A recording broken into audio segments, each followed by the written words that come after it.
Hujan malam itu tidak sekadar turun, melainkan menghantam bumi dengan kemarahan yang tak lazim.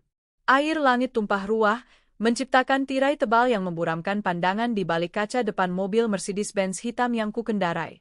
Wiper bergerak gila-gilaan, berjuang menyapu air, namun tetap kalah cepat dengan derasnya hujan yang mengguyur Jakarta malam ini. Jarum jam di dashboard menunjukkan pukul 23.15 waktu Indonesia Barat. Tubuhku rasanya bukan lagi milikku. Setiap sendi berteriak minta diistirahatkan. Rapat direksi maraton selama 8 jam demi menyelamatkan merger perusahaan yang sedang di ujung tanduk benar-benar menguras habis energi fisik dan mentalku. Sebagai seorang CEO wanita di dunia bisnis yang didominasi pria, aku tidak punya kemewahan untuk terlihat lemah.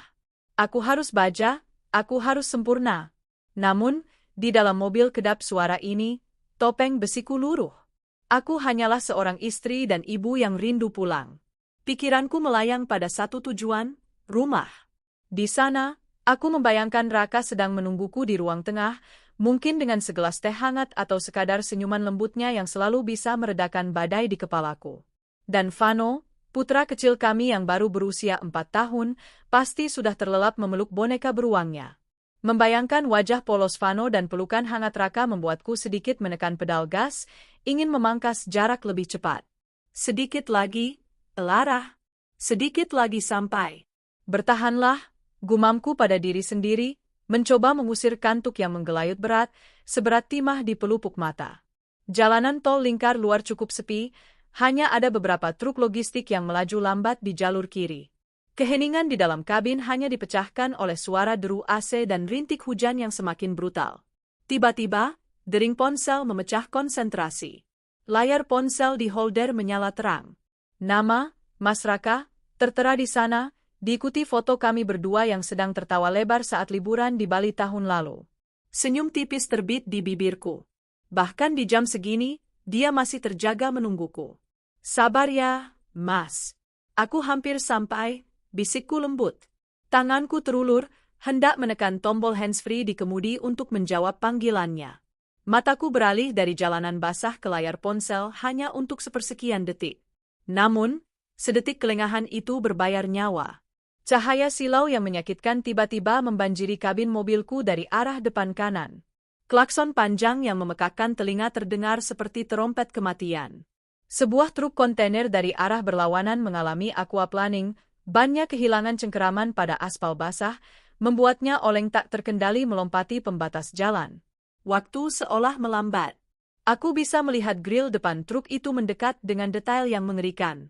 Karat di bumper besinya, lampu depannya yang retak sebelah, dan ekspresi horor sang sopir di balik kaca kemudi.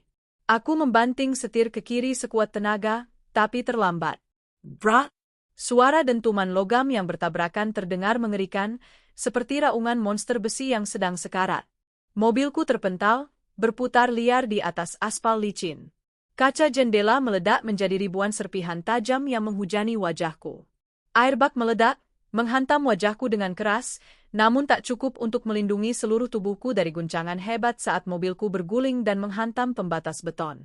Rasa sakit yang tajam, panas, dan menyengat menghujam dada, bahu, dan kepala. Tulang-tulangku rasanya remuk. Napasku tercekat. Dunia berputar jungkir balik. Gelap, terang, lalu gelap lagi. Samar-samar, aku mendengar suara sirine meraung-raung di kejauhan. Atau mungkin itu hanya denging di telingaku sendiri. Bau bensin bercampur darah dan tanah basah menyeruak masuk. Raka? Nama itu yang terakhir kaliku sebut tanpa suara, sebelum kesadaran ditarik paksa dariku, menenggelamkanku ke dalam lubang hitam yang pekat dan sunyi. Waktu tidak memiliki makna di tempat ini. Semuanya putih. Kadang abu-abu. Kadang aku merasa melayang di awan kapas, kadang aku merasa tenggelam di dasar samudra yang dingin. Ada suara-suara yang datang dan pergi, seperti siaran radio yang kehilangan sinyal. Ibu harus kuat. Detak jantungnya melemah. Kasihan anaknya. Aku ingin menjawab, ingin berteriak bahwa aku ada di sini, tapi lidahku keluh. Tubuhku berat, seolah tertimbun bertonton beton. Aku terperangkap dalam penjara tubuhku sendiri. Hingga suatu hari, cahaya putih itu menjadi terlalu menyilaukan. Bau obat-obatan yang tajam, antiseptik, alkohol, dan aroma khas rumah sakit menyerbu indera penciumanku secara brutal. Rasa haus yang luar biasa mencekik tenggorokanku. Aku mencoba membuka mata. Berat. Kelopak mataku terasa seperti direkatkan dengan lem. Namun, aku memaksanya. Sedikit demi sedikit, cahaya masuk. Membentuk bayangan buram yang perlahan menajam. Langit-langit putih. Lampu neon panjang. Selang infus. Bunyi bip-bip-bip yang ritmis dan monoton. Dokter, dia sadar. Laras sadar. Suara itu melengking, penuh kepanikan yang bercampur dengan histeria. Itu suara ibu mertuaku, Bu Ratna. Aku mengerjapkan mata, mencoba menyesuaikan diri dengan cahaya. Sosok Bu Ratna muncul di samping ranjangku. Wajahnya terlihat lebih tua dari yang kuingat. Matanya bengkak dan merah, rambutnya yang biasanya disanggul rapi kini sedikit berantakan. Dia memegang tanganku erat sekali. Terlalu erat, hingga kuku-kukunya sedikit menancap di kulitku yang pucat. Lara? Oh, Gusti Allah, syukurlah kamu kembali, nak, isaknya pecah. Air matanya menetes jatuh ke punggung tanganku. Panas. Aku mencoba bicara, tapi yang keluar hanya suara desis tak berarti. Tenggorokanku kering kerontang seperti padang pasir. Seorang perawat dengan sigap meneteskan air ke bibirku dengan kapas. Rasanya seperti air surga. 2 bulan, kamu koma selama 2 bulan, Lara. Kami pikir kamu tidak akan bangun lagi, ucap Bu Ratna dengan suara gemetar. 2 bulan? Informasi itu menghantam otakku yang masih lambat. 2 bulan aku tertidur? Berarti aku melewatkan ulang tahun perusahaan? Berarti aku melewatkan perkembangan Vano? Jantungku mulai berdegup kencang. Monitor di sampingku berbunyi lebih cepat. Bip bip bip bip. Mas, Raka, Vano. Akhirnya, kata-kata itu lolos dari bibirku, parau dan lemah, nyaris tak terdengar. Mendengar nama Raka disebut, tangisan Bu Ratna yang tadinya mulai mereda, meledak kembali dengan hebat. Dia menundukkan kepalanya di sisi ranjang, bahunya berguncang hebat. Dia memeluk tubuhku yang masih lemah, mengguncangnya pelan seolah tak sanggup menahan beban jiwanya. Vano baik-baik saja, sayang. Dia di rumah bersama Nani. Dia sehat. Dia kangen sekali sama mamanya. Ada jeda. Jeda yang mengerikan. Jeda yang membuat udara di ruang ICU yang dingin ini menjadi beku. Tapi, apa? Bu Ratna menggantung kalimatnya. Isaknya tertahan, seolah ada batu besar yang menyumbat tenggorokannya. Firasat buruk, sejenis naluri purba yang dimiliki setiap istri, menyergapku seketika. Rasa dingin yang lebih menusuk daripada suhu AC ruangan merambat dari ujung kaki naik ke tulang punggungku. Aku mencoba bangun, tapi rasa sakit di sekujur tubuh menahanku tetap terbaring. Kenapa Mas Raka, Bu? Dia luka parah? Dia kecelakaan juga? Dia di kamar sebelah? Tanyaku bertubi-tubi dengan napas memburu. Bawa aku ke sana, Bu. Bu Ratna mengangkat wajahnya. Wajah itu basah oleh air mata, penuh penderitaan. Dia menatapku dengan tatapan yang memohon pengertian, tatapan seseorang yang membawa kabar kiamat. Dia menggeleng pelan. Kamu harus kuat, Lara. Demi Vano. Kamu harus hidup demi Vano. Katakan, Bu. Di mana suamiku? Teriakku, mengabaikan rasa sakit di dada. Bu Ratna menarik napas panjang yang gemetar. Seminggu setelah kamu kecelakaan, saat kamu masih kritis, Raka harus pergi dinas keluar pulau. Dia bilang dia harus mengurus masalah mendesak di cabang Kalimantan untuk menutupi biaya rumah sakit dan operasional perusahaan yang goyah karena kamu sakit. Dia berhenti sebentar, menelan ludah. Dia menggunakan pesawat kecil charteran karena cuaca buruk dan tidak ada penerbangan komersial yang tersedia. Pesawatnya hilang kontak di pegunungan Meratus. Duniaku berhenti berputar. Suara monitor jantung seolah lenyap. Tim SAR menemukannya 3 hari kemudian, lanjut Bu Ratna dengan suara berbisik, seolah takut kata-kata itu akan melukainya juga. Pesawatnya hancur menabrak tebing. Meledak. Tidak ada yang selamat, Lara. Tidak ada. Hening. Otakku menolak memproses kalimat itu. Raka? Mas Rakaku yang kuat? Mas Raka yang selalu berjanji akan menua bersamaku? Mati? Tidak? bisikku, menggelengkan kepala di atas bantal. Itu bohong. Mas Raka janji mau jemput aku. Dia telepon aku malam itu, Bu. Dia telepon aku. Jenazahnya hancur, Elara. Bu Ratna setengah berteriak di sela tangisnya, memegang bahuku kencang, memaksaku menghadapi realita. Kami bahkan harus melakukan tes DNA untuk memastikan itu dia. Kami sudah memakamkannya sebulan lalu di pemakaman keluarga di Puncak. Maafkan Ibu, Ibu tidak bisa menunggumu sadar. Kondisinya tidak memungkinkan untuk disimpan lebih lama. Sebulan lalu, suamiku sudah terkubur di dalam tanah selama sebulan, sementara aku tidur di sini. Aku bahkan tidak melihat wajahnya untuk terakhir kali. Aku tidak memandikannya. Aku tidak mengantarnya. Jeritan pilu, raungan dari dasar jiwa yang paling dalam, lolos dari bibirku. Rasanya seperti ada tangan tak terlihat yang merobek dadaku dan mencabut jantungku keluar. Mas Raka? Alat pemantau jantung di sampingku berbunyi nyaring, garis-garis grafiknya melompat liar tak beraturan. Dokter dan para perawat berhamburan masuk. Mereka menahanku yang mencoba mencabut selang infus, mencoba lari mencari suamiku. Suntikan sedatif. Pasien syok berat, perintah dokter. Dalam kabut kepanikan dan kesedihan yang mencekik, sebelum obat penenang menyeretku kembali ke kegelapan, mataku menangkap sosok Bu Ratna di sudut ruangan. Dia masih menutup wajahnya dengan sapu tangan. Tapi, entah kenapa, untuk sepersekian detik, saat dia menurunkan sapu tangannya untuk melihatku yang sedang disuntik, matanya tidak memancarkan kesedihan seorang ibu yang kehilangan putra tunggalnya. Matanya terlihat dingin, waspada, seperti seseorang yang sedang memastikan bahwa tugasnya telah selesai dengan sempurna. Tapi aku terlalu lemah, terlalu hancur untuk mencurigainya. Obat itu bekerja cepat, dan aku pun jatuh, berharap aku tidak perlu bangun lagi ke dunia tanpa Raka. Hari-hari berikutnya adalah definisi neraka di bumi. Aku menjalani sesi fisioterapi dengan hati yang sudah mati. Setiap langkah yang kulatih kembali dengan tongkat penyangga terasa sia-sia.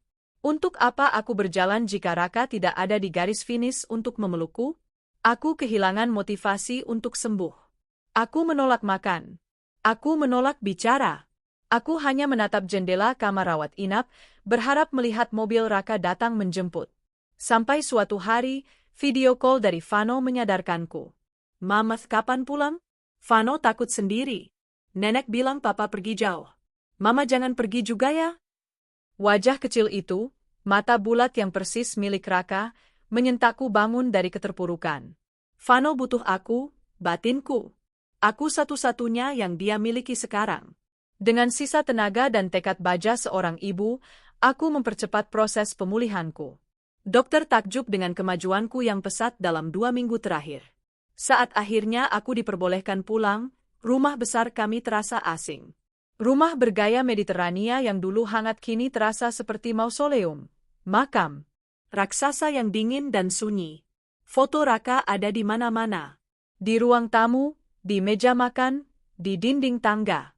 Senyumnya yang abadi di dalam bingkai kaca justru menjadi belati yang mengiris hatiku setiap kali melihatnya. Malam pertama di rumah, aku tidur memeluk kemeja kerja Raka yang belum dicuci. Baunya, campuran parfum Woody, aroma kopi, dan keringat maskulinnya, masih tertinggal di sana. Aku menangis sampai tertidur karena kelelahan. Bu Ratna menjadi tamu rutin. Dia datang hampir setiap hari, membawakanku sup ayam, memijat kakiku yang masih sering kram, dan menceritakan betapa hancurnya dia. Ibu tidak punya siapa-siapa lagi selain kamu dan Vano, Elara, ucapnya suatu sore, saat kami duduk di beranda belakang menghadap kolam renang yang tenang. Wajahnya tampak lelah, kerutan di dahinya makin dalam. Aku merasa bersalah sempat meragukan kesedihannya di rumah sakit dulu. Bagaimana mungkin seorang ibu tidak hancur kehilangan anaknya? Aku menggenggam tangan keriputnya. Kita akan lalui ini sama-sama, Bu. Elara janji akan jaga ibu seperti ibu kandung sendiri, ucapku tulus. Bu Ratna tersenyum tipis, lalu menyesap teh herbalnya. Dia meletakkan cangkir itu perlahan, suaranya berdenting pelan beradu dengan piring kecil. Oh ya, El, ada sesuatu yang harus ibu sampaikan. Sebenarnya ibu tidak tega bicara soal ini saat kamu masih berduka, Tapi Pak Hadi dari keuangan terus menelepon ibu. Ujarnya hati-hati. Nada suaranya berubah, sedikit lebih formal dan ragu-ragu. Soal apa, Bu? Tanyaku, masih menatap kosong ke arah kolam renang. Soal perusahaan? Kamu ingatkan, Raka sempat memegang surat kuasa penuh saat kamu koma di minggu pertama? Itu prosedur darurat perusahaan. Aku mengangguk. Iya, memang begitu aturannya. Ternyata, Raka melakukan beberapa manuver bisnis sebelum dia berangkat ke Kalimantan. Dia mencairkan beberapa aset likuid dan menjual 2 properti gudang di Tangerang. Katanya untuk investasi high risk di bidang pertambangan batubara yang sedang booming. Bu Ratna menatapku lekat, mencari reaksi. Tapi karena kecelakaan itu, investasinya macet. Uangnya, sepertinya hilang dibawa kabur oleh broker yang Raka percaya. Tidak ada jejaknya. Aku mengernyitkan dahi, menoleh padanya. Naluri bisnisku yang sempat tumpul perlahan bereaksi. Hilang? Berapa banyak, Bu? Sekitar 20 miliar, jawab Bu Ratna cepat. Terlalu cepat. 20 miliar. Itu bukan uang kecil. Itu dana cadangan operasional dan modal ekspansi tahun depan yang sudah kurencanakan matang-matang. 20 miliar? Ulangku, suaraku meninggi sedikit. Tapi Mas Raka bukan orang yang ceroboh, Bu. Dia selalu mendiskusikan investasi sekecil apapun denganku. Kenapa dia mengambil keputusan sebesar itu tanpa meninggalkan catatan? Wajah Bu Ratna berubah pias. Dia mulai terisak pelan, mengeluarkan jurus andalannya. Ibu tidak tahu, Lara. Raka mungkin panik melihat kondisimu. Dia mungkin ingin mencari uang cepat untuk biaya pengobatanmu di luar negeri kalau kamu tidak sadar juga. Dia melakukannya demi kamu, dan sekarang dia sudah tidak ada, kamu malah mempermasalahkan uangnya. Rasa bersalah langsung menghantamku telak. Melihat wanita tua ini menangis lagi membuatku merasa menjadi menantu durhaka yang lebih peduli pada uang daripada niat baik almarhum suami. Aku menghela napas panjang, menekan logika dan kecurigaanku dalam-dalam. Aku memilih untuk buta. Aku memilih untuk menjaga nama baik Raka. Maafkan Lara, Bu. Bukan maksudku begitu, aku memeluk bahunya. Ya sudah, anggap saja itu buang sial. Anggap uang itu ikut terkubur bersama Mas Raka sebagai bekal amalnya atau penebus kesalahannya. Aku tidak akan mempermasalahkannya lagi. Toh, perusahaan induk masih berjalan dan aku masih sanggup mencarinya lagi. Kamu yakin, Nak? Kamu ikhlas? Tanya Bu Ratna, matanya menatapku tajam di balik air mata palsunya. Aku ikhlas. Demi ketenangan Mas Raka. Saat itu, aku tidak tahu bahwa keikhlasanku adalah tiket VIP bagi mereka untuk menertawakanku di belakang punggung. Aku tidak tahu bahwa uang 20 miliar itu tidak hilang di pertambangan fiktif, melainkan sedang digunakan untuk membeli rumah mewah bagi keluarga baru suamiku yang ternyata masih segar bugar. Aku adalah janda yang berduka bagi suami yang sedang berpesta. Dan kebodohanku baru saja dimulai. 1 bulan pasca kematian Raka, atau lebih tepatnya, 1 bulan setelah aku siuman dan resmi menyandang status janda, dunia mulai bergerak lagi. Meski bagiku, rasanya aku masih berjalan di dalam air, berat, lambat, dan sesak. Aku mulai memaksakan diri kembali ke kantor. Dokter bilang, menyibukkan diri adalah terapi terbaik untuk duka. Tapi mereka lupa memberitahu bahwa kembali ke tempat di mana kau dulu merayakannya bersama pasangan yang kini tiada, adalah bentuk penyiksaan tersendiri. Gedung pencakar langit yang menjulang tinggi di pusat Jakarta itu menyambutku dengan dingin. Saat aku melangkah masuk ke lobi dengan bantuan tongkat penyangga, suasana mendadak hening. Para karyawan yang sedang menunggu lift terdiam. Tatapan mereka, campuran antara kasihan, penasaran, dan kekaguman yang canggung, menusuk kulitku. Selamat pagi, Bu Lara, sapa resepsionis dengan suara yang terlalu lembut, seolah-olah suaraku yang normal akan memecahkan diriku yang rapuh. Pagi, jawabku singkat, mencoba tersenyum, meski bibirku terasa kaku. Lift membawaku ke lantai teratas. Di ruang kerjaku yang luas, semuanya masih sama. Tumpukan dokumen, papan tulis dengan strategi kuartal depan, dan vas bunga di sudut meja yang kini kosong. Biasanya, Raka selalu memastikan ada bunga segar di sana. Selamat datang kembali, Bu, Pak Hadi, manajer keuangan kepercayaanku, masuk dengan wajah sungkan. Di tangannya ada tumpukan map tebal. Aku mengangguk, mempersilakannya duduk. Langsung saja ke intinya, Pak. Bagaimana kondisi arus kas kita setelah insiden investasi itu? Pak Hadi tampak ragu. Dia membuka map merah di pangkuannya, membetulkan letak kacamatanya berulang kali. Secara operasional kita masih stabil, Bu. Tapi, audit internal yang saya lakukan diam-diam menunjukkan beberapa anomali. Anomali? Aku meletakkan pulpenku. Tanda tangan Pak Raka pada dokumen pencairan dana 20 miliar itu terlihat sedikit berbeda. Pak Hadi menyodorkan kertas itu padaku. Lihat tarikan garis di huruf R-nya. Pak Raka biasanya menarik garis tegas ke atas, tapi di sini, garisnya sedikit melengkung dan ragu-ragu. Seperti ditandatangani dengan terburu-buru atau dalam tekanan. Aku menatap tanda tangan itu. Dadaku berdesir. Memang sedikit berbeda. Tapi Raka sedang panik saat itu, kan? Dia memikirkan nyawaku. Dan satu lagi, Bu. Lanjut Pak Hadi, suaranya merendah. Tanggal pemindahannya. Itu dilakukan 2 hari sebelum kecelakaan pesawat. Tapi konfirmasi dari bank penerima baru masuk tepat di hari Pak Raka meninggal. Seolah-olah transaksinya diset untuk delay. Maksud Bapak? Saya tidak berani berspekulasi, Bu. Tapi ini pola yang biasanya dipakai untuk pencucian uang atau penyembunyian aset agar tidak terlacak audit bulanan. Kepalaku berdenyut. Bayangan wajah Raka yang tersenyum tulus melintas di benakku. Tidak. Raka tidak mungkin sejahat itu. Raka mencintaiku. Dia ayah dari anakku. Cukup, Pak. Potongku tegas, menutup map itu. Mas Raka sedang dalam kondisi panik saat itu. Orang panik bisa melakukan kesalahan administrasi. Saya tidak mau kita mengaudit orang yang sudah meninggal. Tutup buku itu sebagai kerugian investasi. Jangan ada lagi yang membicarakan ini di kantor. Pak Hadi tertegun, lalu mengangguk patuh meski matanya menyiratkan ketidaksetujuan. Baik, Bu. Sesuai perintah Ibu. Dia keluar, meninggalkanku sendirian dengan keraguan yang mulai tumbuh seperti jamur di sudut hati yang gelap. Minggu itu, kerinduan pada Raka memuncak. Vano terus merengek minta bertemu papanya. Setiap kali pintu depan terbuka, dia akan berlari, berharap sosok ayahnya yang muncul, hanya untuk kembali kecewa. Kita ke rumah papa ya, Nak, ucapku sambil mengelus rambut Vano. Rumah papa yang baru, yang banyak rumput hijaunya. Aku memutuskan untuk berziarah.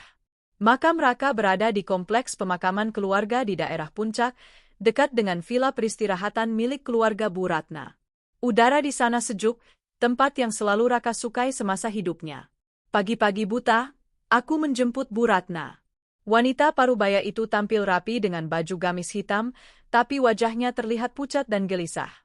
Sepanjang perjalanan di dalam Alphard yang dikemudikan sopirku, Bu Ratna tidak banyak bicara. Tangannya terus meremas tas tangannya, dan matanya tak lepas dari ponsel. Ibu sakit? Tanyaku, memecah keheningan yang menyesakkan. Bu Ratna tersentak kaget, ponselnya nyaris terlepas. Tidak. Cuma masuk angin sedikit. AC mobilmu terlalu dingin, El. Pak, tolong kecilkan AC-nya, perintahku pada sopir. Aku kembali menatap Bu Ratna. Ibu yakin kuat ziarah? Kalau tidak, Ibu istirahat saja di mobil nanti. Harus kuat dong, jawabnya cepat, memaksakan senyum yang tidak mencapai matanya. Ibu kangen sekali sama Raka. Kangen sekali? Ada getaran aneh dalam suaranya. Bukan getaran kesedihan murni, melainkan seperti ketakutan. Atau mungkin antisipasi? Entahlah. 2 jam kemudian, kami sampai di pemakaman. Kompleks itu sunyi, dikelilingi pohon pinus yang menjulang tinggi. Kabut tipis masih menyelimuti tanah basah. Dengan dibantu tongkat, aku berjalan tertatih menuju gundukan tanah merah yang masih basah itu. Nisan marmer hitam bertuliskan Raka Aditya bin Burhan berdiri kokoh, dingin, dan final. Melihat nama itu terukir di batu, lututku lemas. Sopirku dengan sigap menahan tubuhku agar tidak ambruk. Mas? Isakku pecah seketika. Aku bersimpuh di samping makam, tidak peduli gaun mahalku kotor terkena tanah. Aku mengusap nisan dingin itu, membayangkan itu adalah wajah Raka. "Kenapa kamu pergi secepat ini, Mas? Katanya kita mau tua sama-sama? Katanya kamu mau lihat Vano wisuda?" Vano, yang belum sepenuhnya mengerti konsep kematian, menatap gundukan tanah itu dengan bingung. Dia membawa mobil-mobilan kesayangannya. "Mama, Papa Bobo di dalam tanah? Kok enggak dingin?" tanya Vano polos. Pertanyaan itu merobek hatiku. "Iya, sayang. Papa Bobo panjang. Papa dijaga malaikat." "Vano taruh bunganya di sini ya, buat Papa." Vano menaburkan kelopak mawar dengan tangan mungilnya. "Papa, bangun dong. Vano punya mainan baru. Papa janji mau main bola." Aku memeluk Vano erat, menyembunyikan wajahku di bahu kecilnya, menangis sejadi-jadinya. Rasa kehilangan itu begitu nyata, begitu fisik, sampai-sampai aku merasa sulit bernapas. Namun, di tengah badai emosiku, aku menyadari sesuatu. Bu Ratna. Dia berdiri sekitar 10 meter di belakang kami. Dia tidak mendekat. Dia tidak bersimpuh. Dia bahkan tidak melihat ke arah nisan anaknya sendiri. Dia berdiri membelakangi makam, menempelkan ponsel di telinganya, berbisik-bisik dengan nada mendesak. "Kenapa? Kenapa seorang ibu tidak mau memeluk nisan anaknya? Kenapa dia sibuk menelepon di saat seperti ini?" "Bu," panggilku serak. Bu Ratna tersentak, buru-buru memasukkan ponselnya ke dalam tas. Dia berjalan mendekat dengan wajah yang diatur sedemikian rupa menjadi sendu. Tadi ada kerabat yang menanyakan kabar. Ibu tidak kuat melihat makam Raka. Rasanya jantung ibu mau copot. Alasannya masuk akal, tapi instingku mulai berteriak. Ada yang salah. Ada yang sangat salah. Setelah 1 jam yang menguras air mata, kami memutuskan untuk mampir ke rumah pribadi Bu Ratna yang hanya berjarak 15 menit dari pemakaman. Rumah itu adalah villa tua bergaya kolonial yang besar dan asri, dikelilingi pagar tembok tinggi dan taman yang luas.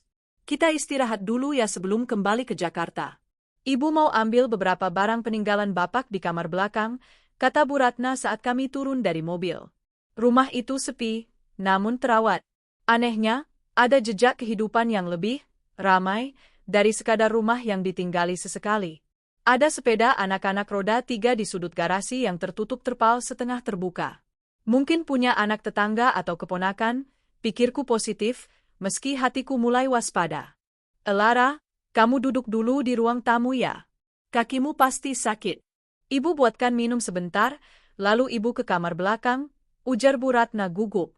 Dia menyuruh pembantu rumah tangganya, Mbok Nah, untuk melayaniku, lalu bergegas menghilang ke lorong belakang. Aku duduk di sofa kulit yang empuk, meluruskan kakiku yang berdenyut nyeri. Mbok Nah menyuguhkan teh manis hangat dengan tangan gemetar. Dia tidak berani menatap mataku. "Terima kasih, Mbok. Mbok sehat?" tanyaku ramah. "Sehat, Nyonya." "Nyonya? Nyonya yang sabar ya," ucap Mbok Nah dengan suara bergetar, lalu buru-buru pergi ke dapur seolah takut aku akan bertanya lebih banyak. Suasana rumah ini mencekam.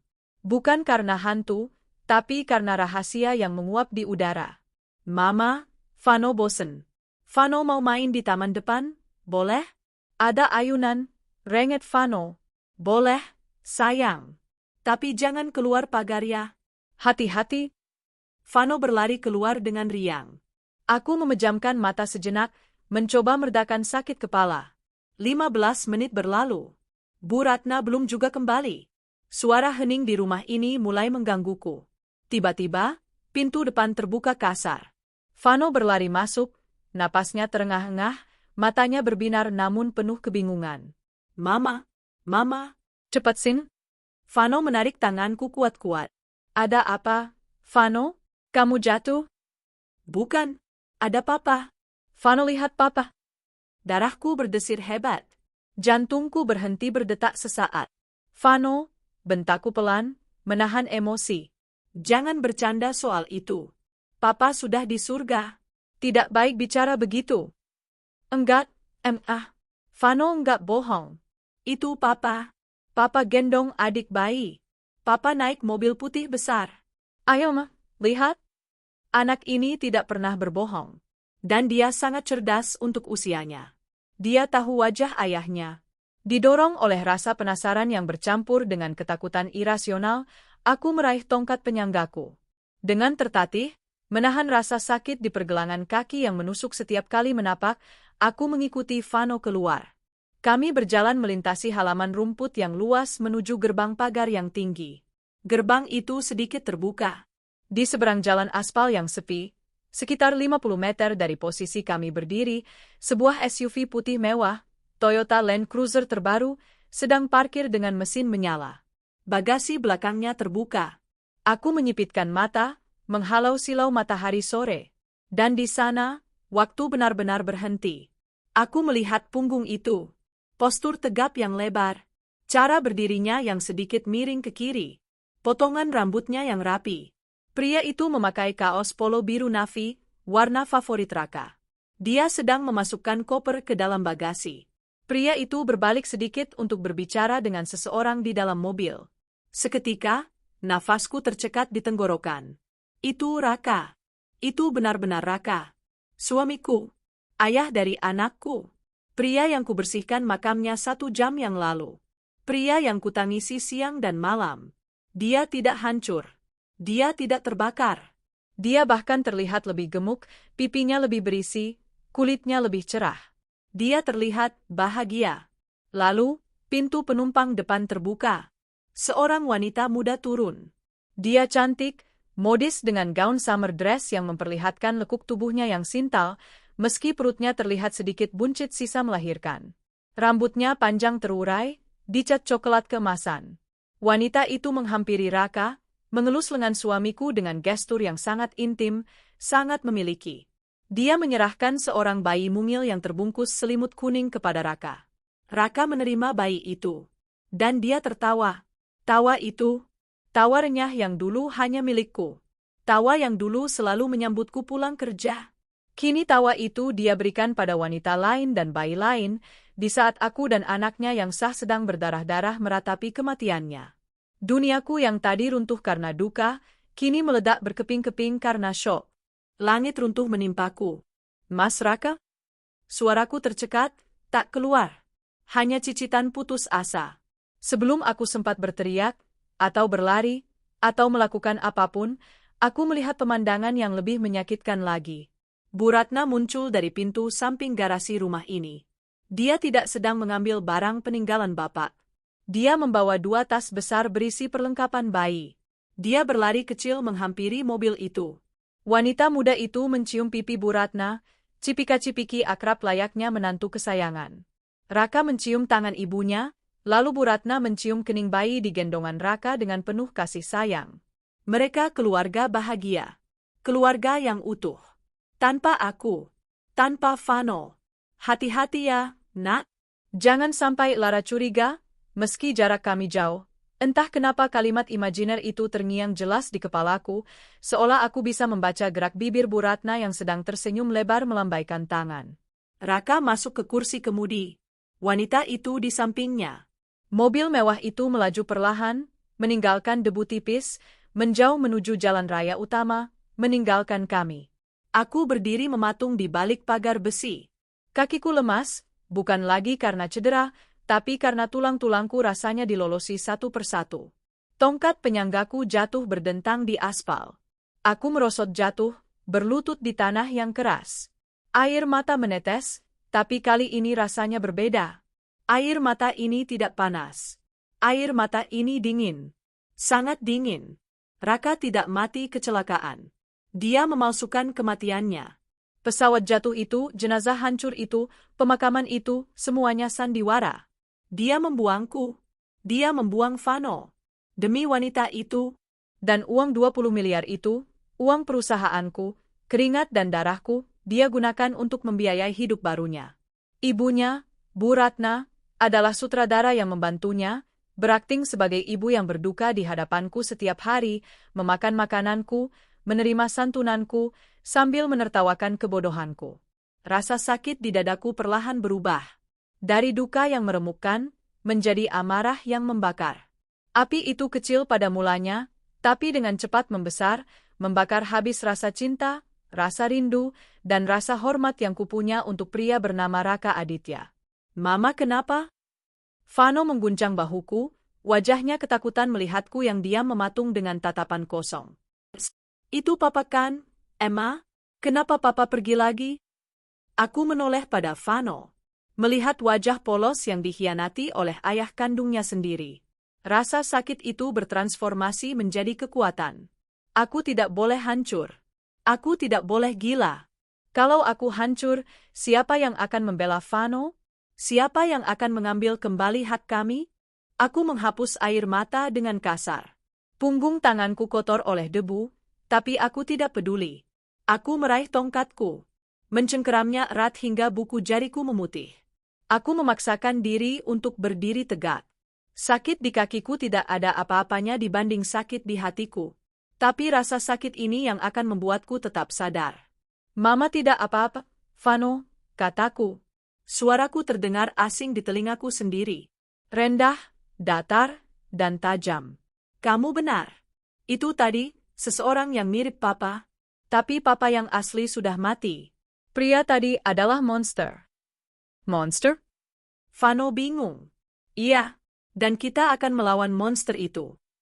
Aku menatap debu yang ditinggalkan mobil suamiku. Tatapanku tajam, setajam silet. Cinta di hatiku telah mati detik ini juga, digantikan oleh dendam yang elegan. Kita pulang, Vano. Permainan baru saja dimulai. Aku tidak melabrak Bu Ratna saat itu juga. Itu adalah tindakan bodoh dan emosional. Aku kembali masuk ke dalam rumah, berpura-pura tidak melihat apa-apa. Saat Bu Ratna kembali ke ruang tamu dengan wajah pura-pura sedih, aku tersenyum. Senyum paling palsu yang pernah kubuat. Ibu, ayo kita pulang ke Jakarta. Aku lelah, ajakku lembut. Di Jakarta, aku langsung bergerak. Aku menyewa detektif swasta terbaik dengan bayaran mahal. Perintahku sederhana, cari tahu di mana Raka tinggal, siapa wanita itu, dan kemana asetku mengalir. Dalam 3 hari, laporan itu ada di mejaku. Raka tinggal di sebuah klaster mewah di pinggiran kota, menggunakan identitas baru sebagai Randy. Wanita itu bernama Bella, mantan sekretaris di salah satu perusahaan rekanan Raka. Mereka sudah menikah siri setahun lalu, tepat saat aku sedang sibuk-sibuknya bekerja. Bayi itu adalah anak mereka? Fakta yang paling menyakitkan, uang 20 miliar yang mereka curi digunakan untuk membeli rumah mewah itu, mobil-mobil baru, dan modal usaha butik untuk Bella. Mereka hidup bak raja dan ratu di atas penderitaanku dan Vano. Mereka pikir aku wanita bodoh yang hanya bisa menangis, gumamku sambil membakar foto Raka di asbak. Aku memanggil tim pengacara dan notaris kepercayaanku secara rahasia. Saya ingin menarik semua fasilitas yang pernah saya berikan pada mertua saya. Dan saya ingin menjebat Randy dalam kasus penggelapan dana dan pemalsuan kematian. Tapi jangan tangkap dia dulu, perintahku dingin. Lalu apa rencana ibu? Tanya pengacaraku. Aku akan membuat mereka jatuh miskin perlahan-lahan. Aku akan membuat mereka merasa diawasi oleh hantu. Sampai mereka sendiri yang datang memohon di kakiku. Jarum jam menunjukkan pukul 2 dini hari ketika aku masih terjaga, berdiri di depan jendela apartemen penthouse pribadiku yang menghadap Cakrawala, Jakarta.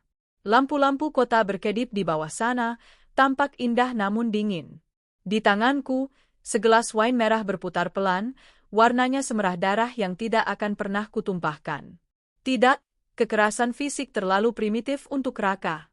Pria yang telah menginjak-injak harga diriku pantas mendapatkan penderitaan yang lebih lambat, lebih menyakitkan, dan lebih merusak jiwa. Pak Dharma, ucapku pada interkom, memanggil kepala keamananku yang setia. Ya, Bu Lara, suara berat di seberang sana menjawab instan. Apakah paket spesial itu sudah siap dikirim besok pagi? Sudah, Bu.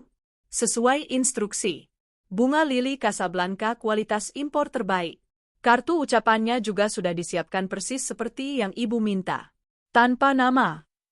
Aku tersenyum tipis. Senyum yang tidak mencapai mata. Bagus. Pastikan kurir yang mengantar tidak memakai seragam perusahaan kita. Dan pastikan dia tiba tepat saat mereka sedang sarapan. Aku ingin merusak selera makan mereka. Baik, Bu. Dilaksanakan. Aku mematikan interkom. Bunga lili. Bunga yang indah, melambangkan kesucian dan duka cita. Tapi bagi Raka, Lily adalah mimpi buruk. Dia memiliki alergi serbuk sari yang parah terhadap varietas Casablanca yang bisa menyebabkan sesak napas dan ruam kulit mengerikan. Lebih dari itu, Lily adalah bunga yang memenuhi ruang perawatan ibunya dulu sebelum meninggal dunia karena sakit, sebuah trauma masa kecil yang tidak pernah sembuh. Dia membencinya. Dia takut padanya. Dan aku tahu itu. Keesokan paginya, di sebuah perumahan elit Emerald Garden di pinggiran kota, matahari bersinar cerah, menerangi rumah mewah bergaya minimalis modern yang baru ditempati 3 bulan lalu oleh Bapak Randy dan keluarga kecilnya. Di ruang makan yang berdinding kaca, Raka, kini Randy, sedang menikmati kopi paginya sambil membaca koran digital di tablet. Bella, istri barunya, sedang menyuapi bayi mereka, Arka, dengan bubur bayi organik mahal. Hidup terasa sempurna bagi Raka. Tidak ada lagi tekanan rapat direksi, tidak ada lagi istri workaholic yang lebih pintar darinya, dan yang terpenting, rekeningnya penuh dengan uang hasil jerih payah mantan istrinya. Sayang, nanti siang aku mau ke butik ya. Ada janji sama vendor interior. Aku mau ganti konsep display depan, ujar Bella manja. Boleh dong, Beb. Apapun buat kamu. Asal jangan terlalu capek, nanti asinya seret, jawab Raka santai, mengecup pipi Bella. Ting tong. Bel pintu berbunyi. Biar aku saja, Raka bangkit dengan malas. Mungkin paket belanjaanmu lagi. Bella terkikik. Ih, bukan kok. Paling paket susu Arka. Raka membuka pintu utama yang besar. Di depannya berdiri seorang kurir dengan topi rendah, memegang sebuah buket bunga raksasa yang menutupi wajah si kurir. Buket itu sangat besar, dan warnanya putih bersih. Paket untuk Bapak Randy, kata kurir itu datar. Raka mengernyit. Dari siapa? Tidak ada nama, Pak. Saat kurir itu menyodorkan buket tersebut, aroma itu langsung menyergap hidung Raka. Aroma manis yang tajam, menusuk, dan memuakkan. Bunga lili Casablanca. Puluhan tangkai. Masih segar.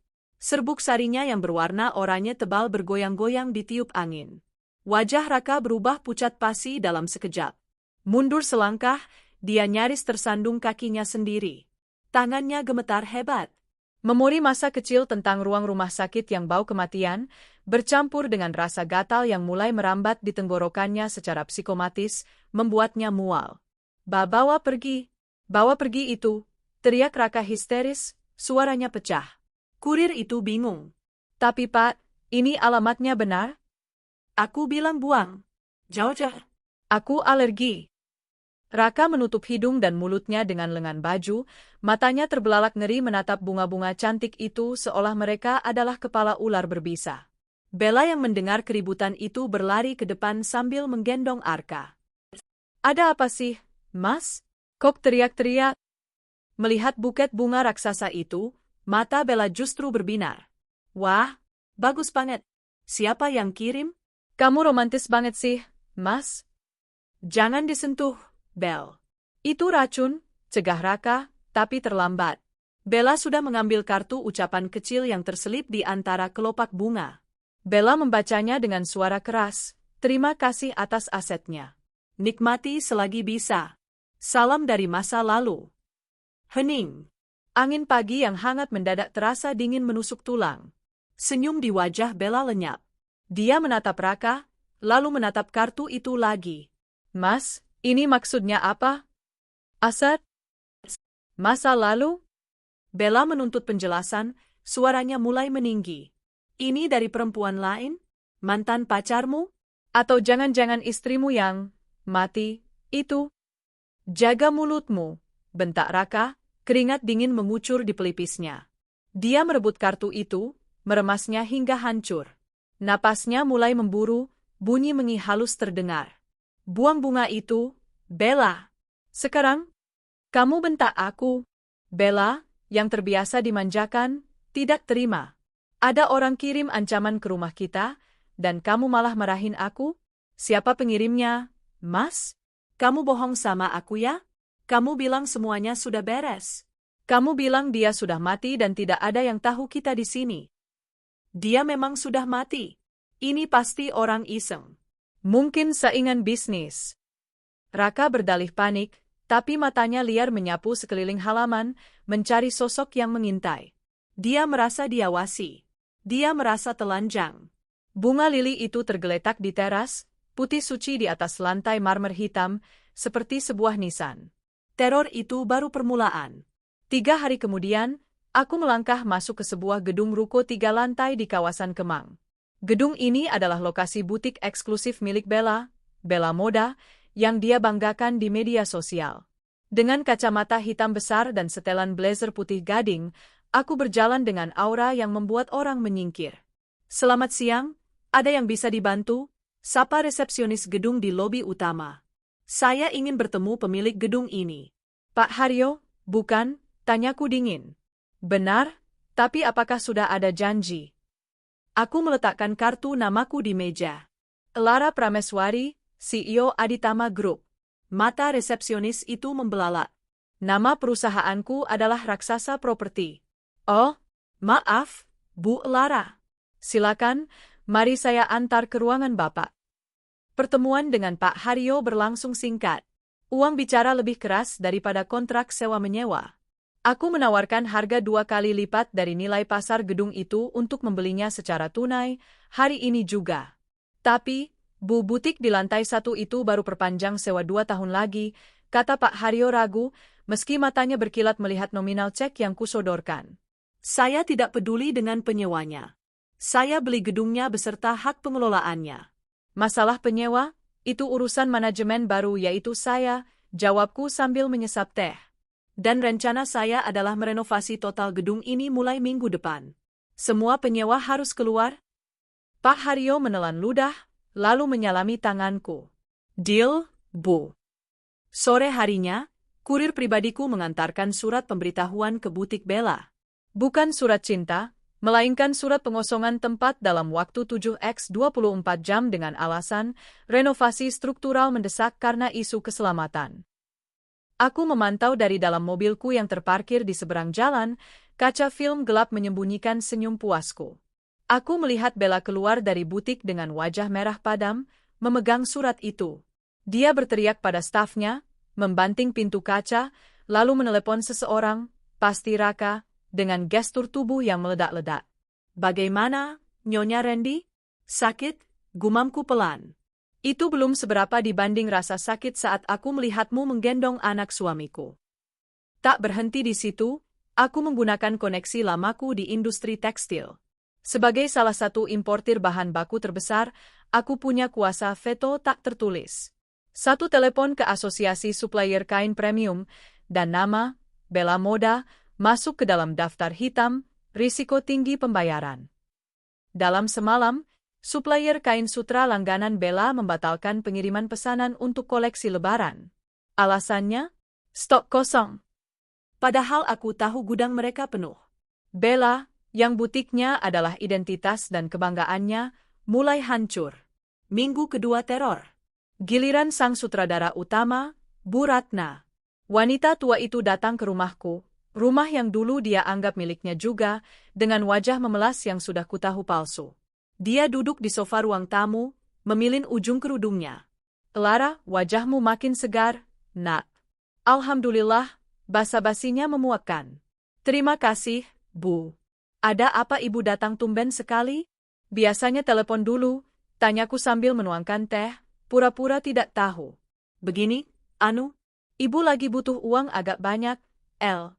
Atap villa di puncak bocor parah, harus diganti semua rangkanya. Tukang minta 50 juta. 50 juta. Jumlah yang pas untuk menutupi kerugian butik Bella atau mungkin untuk membayar uang muka mobil baru Raka yang lain." Aku meletakkan cangkir teh dengan sedikit hentakan. Suaranya cukup keras untuk membuat Bu Ratna terlonjak. 50 juta? Wah, besar sekali ya, Bu. Iya, makanya ibu mau minta tolong transfer, seperti biasa. Kan Raka dulu selalu bilang, kebutuhan ibu prioritas. Nama Raka lagi. Senjatanya selalu itu. Aku menatap mata Bu Ratna dalam-dalam. Bu, semenjak Mas Raka meninggal, kondisi keuangan tidak sama lagi. Hilangnya uang 20 miliar itu benar-benar memukul arus kas pribadi saya. Wajah Bu Ratna menegang. Tapi kan perusahaanmu untung besar. Perusahaan untung, tapi itu uang perusahaan, Bu. Bukan uang nenek moyang. Auditor sedang ketat-ketatnya memeriksa karena kebocoran dana yang dilakukan Mas Raka sebelum meninggal. Saya diawasi, Bu. Saya tidak bisa sembarangan mengeluarkan uang lagi. Aku mengambil dompet, mengeluarkan 3 lembar uang 100.000. Ini ada 300.000. Cukup untuk beli terpal sementara menutupi bocornya. Saya harus berhemat, Bu. Vano masa depannya masih panjang. Dia anak yatim sekarang, tidak ada bapak yang menafkahi. Saya harus pelit demi anak saya. Mulut Bu Ratna menganga tak percaya. 300.000? Kamu menghina ibu, Lara? Rumah sebesar ini, mobil banyak, kamu kasih mertuamu recehan. Saya tidak menghina. Saya realistis, suaraku merendah, dingin. Lagi pula, ibu kan sendirian. Buat apa uang sebanyak itu? Villa di puncak juga jarang ibu tempati, kecuali kalau ada tamu yang menginap di sana. Mata Bu Ratna membelalak. Dia menangkap sindiranku. Atau mungkin dia hanya paranoid. Maksudmu apa tamu? Ya saudara, atau kerabat. Siapa tahu kan, aku tersenyum manis. Oh ya, mulai bulan depan, kartu kredit tambahan yang ibu pegang akan saya blokir. Limitnya sudah over. Tagihan belanja perlengkapan bayi bulan lalu masuk ke tagihan saya. Aneh ya, Bu? Ibu kan tidak punya bayi. Mungkin ibu salah gesek punya teman. Wajah Bu Ratna pucat pasi. Skakmat. Dia tidak bisa membantah tanpa membongkar kedotnya sendiri. Iya, itu, kado buat cucu teman arisan. Maaf, ibu lupa ganti uangnya, gagapnya. Tidak apa-apa. Saya anggap sedekah. Tapi kartunya tetap saya tarik. Silakan diminum tehnya, Bu. Saya ada meeting 5 menit lagi. Aku mengusirnya secara halus. Bu Ratna keluar dari rumahku dengan tangan kosong dan hati yang panas. Dia pasti akan langsung melapor ke Raka. Dan Raka, yang sedang terjepit masalah alergi bunga dan istri yang mengamuk, akan semakin tertekan mendengar sumber dananya dipotong. Malam itu, di rumah Raka, suasana mencekam. Lampu-lampu dimatikan sebagian untuk menghemat listrik, saran Raka yang langsung ditolak mentah-mentah oleh Bella, tapi tetap dia lakukan diam-diam. Mama bilang Lara memotong semuanya. Kartu kredit mati. Uang bulanan stop. Raka berjalan mondar-mandir di ruang tengah, menjambak rambutnya sendiri yang mulai rontok karena stres. Terus butikku gimana, Mas? Besok deadline pengosongan. Aku mau pindah kemana? Uang ganti rugi renovasi yang mereka tawarkan itu receh. Dan suplierku semua kabur. Bella berteriak sambil menangis. Arka ikut menangis kencang di kamar, menambah kekacauan. Aku nggak tahu. Jangan tanya aku terus, bentak Raka. Uang tunai kita menipis, Bel. Gaya hidup kita 3 bulan ini terlalu boros. Mobil baru, tas-tas branded kamu, renovasi rumah ini. Kok kamu nyalahin aku? Kamu yang janji mau kasih aku hidup enak kalau aku mau sembunyiin Arka. Diam. Tiba-tiba, ponsel Raka berbunyi. Nomor tidak dikenal. Dengan tangan gemetar, Raka mengangkatnya. Halo? Hening. Tidak ada suara di seberang sana. Hanya suara napas teratur. Halo? Siapa ini? Lalu, terdengar suara anak kecil. Samar, seperti rekaman yang diputar dari jauh. Apa? Papa di mana? Vano kangen. Ponsel itu terlepas dari genggaman Raka, jatuh berdebum ke lantai. Wajahnya seputih kertas. Keringat dingin membasahi punggungnya. Dia mengenali suara itu. Itu suara Vano.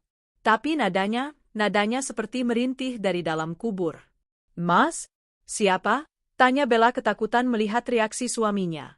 Raka menoleh pelan ke arah jendela besar yang gordennya belum ditutup rapat. Di luar sana, di kegelapan malam, dia melihat bayangan mobil hitam terparkir jauh di ujung jalan. Lampu mobil itu berkedip sekali. Dia tahu. Bisik Raka, suaranya bergetar hebat. Lara tahu semuanya. Dia sedang mempermainkan kita. Apa? Kalau dia tahu kenapa dia nggak lapor polisi. Karena dia ingin kita gila dulu, Bella. Dia ingin menyiksa kita pelan-pelan. Raka mencengkeram bahu Bella sakit. Kita harus pergi. Kita harus kabur dari sini. Gak mau. Rumah ini baru jadi. Aku nggak mau hidup susah lagi. Pertengkaran mereka malam itu adalah musik terindah yang kudengar lewat alat penyadap yang kutempelkan di bawah meja ruang tamu mereka, hadiah kecil dari kurir bunga lili tempo hari. Di apartemenku, aku melepaskan headphone, menyesap sisa wainku. Babak pertama selesai. Mental mereka sudah retak. Sekarang, saatnya menghancurkan fondasi terakhir mereka, aset yang mereka curi. Kepanikan adalah aroma yang paling menyengat di rumah mewah, Bapak Randy. 2 hari setelah teror telepon dan kehancuran bisnis butik Bella, kondisi finansial mereka benar-benar berada di ujung tanduk. Uang tunai yang Raka bawa lari, yang dia pikir akan bertahan selamanya, ternyata menguap lebih cepat daripada embun pagi di bawah terik matahari.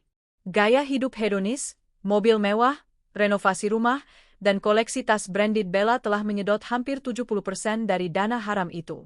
Kita butuh uang, Mas. Arka demam. Aku harus bawa ke dokter spesialis. Dan kartu kreditku ditolak lagi di apotek, teriak Bella pagi itu, membanting dompetnya ke meja makan. Raka memijat pelipisnya yang berdenyut hebat. Wajahnya yang dulu tampan dan terawat kini terlihat kusam, lingkaran hitam menggantung di bawah matanya. Sabar, Bel. Aku sedang usahakan.